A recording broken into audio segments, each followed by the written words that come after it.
Kamuflase terjadi di Pasar Bale Endah, Kabupaten Bandung, Jawa Barat. Kondisinya berubah drastis saat Presiden Joko Widodo datang.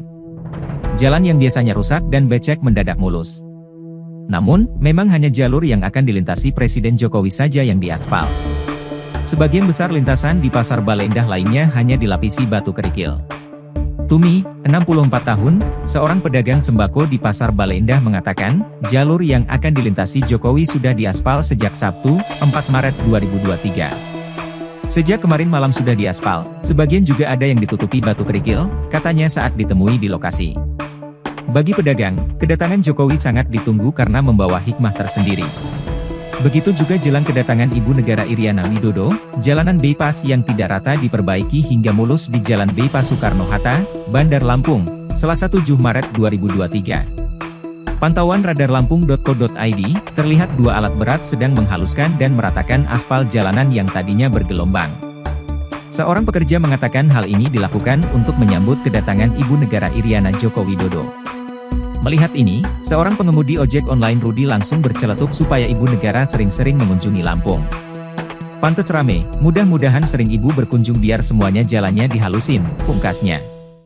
Secara umum, jalan di Indonesia dikategorikan jalan nasional sepanjang sekitar 47.000 km, jalan provinsi sekitar 47.800 km, dan jalan kabupaten, kota sekitar 480.000 km.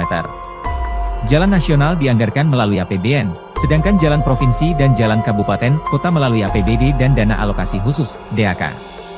Sejauh ini, di APBD semua provinsi dan kabupaten, kota tahun 2023, terdapat alokasi senilai Rp64 triliun untuk perbaikan dan perawatan jalan daerah yang terdiri dari jalan provinsi dan jalan kabupaten, kota. Selain itu, alokasi melalui DAK untuk perbaikan jalan senilai Rp12 triliun.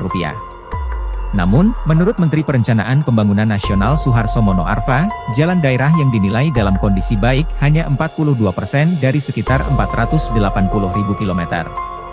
Data yang ada sekarang, dari 480.000 km, keadaan jalan yang mantap hanya 42%. Dalam RPJMN, Rencana Pembangunan Jangka Menengah Nasional, minimal kita ingin mencapai 65%. Tentu ini tidak hanya menjadi beban daerah, tapi beban kita bersama, tuturnya kepada wartawan. Menurut Menteri Pekerjaan Umum dan Perumahan Rakyat Basuki Hadimulyono, untuk memperbaiki jalan daerah, Presiden Jokowi pun memutuskan penambahan anggaran senilai Rp32 triliun. Dengan angka ini, akan bisa diperbaiki sekitar 8.000 km jalan daerah. Jalan-jalan daerah yang diutamakan diperbaiki adalah jalan di sekitar kawasan industri. Suharso menambahkan, dalam banyak kejadian, Presiden melihat kawasan industri bagus, tetapi pinggirnya kumuh dan jalannya rusak berat. Penambahan anggaran ini diperlukan. Sebab, dengan alokasi APBD dan dana alokasi khusus yang ada, hanya 42% jalan daerah yang dalam kondisi baik. Keterbatasan anggaran dinilai kurang memadai untuk perbaikan jalan daerah. Secara terpisah, pengamat transportasi Universitas Katolik Soegija Pranata Semarang, Joko Setijowarno, menilai, sebelum pemerintah membangun atau memperbaiki jalan akses kawasan industri, semestinya dibuat terlebih dahulu jembatan timbang yang betul-betul diawasi pejabat perhubungan. Dengan demikian, kendaraan yang lewat atau keluar dari kawasan industri tidak melebihi tonase yang ditentukan. Salah satu penyebab utama jalan rusak adalah kendaraan-kendaraan pengangkut yang mengangkut melebihi tonase dan dimensi. Kalau tidak, menyiapkan jembatan timbang yang betul-betul berfungsi, perbaikan jalan percuma. Sama saja kita buang-buang duit, lanjut Joko. Prioritas kedua, menurut Joko, adalah perbaikan jalan-jalan yang dilewati bus-bus perintis seperti di Nusa Tenggara Timur, Pulau Buru, atau Kalimantan. Dengan demikian, masyarakat bisa melalui jalan yang layak menggunakan angkutan umum. Selain itu, jalan-jalan di kepulauan juga perlu diperbaiki.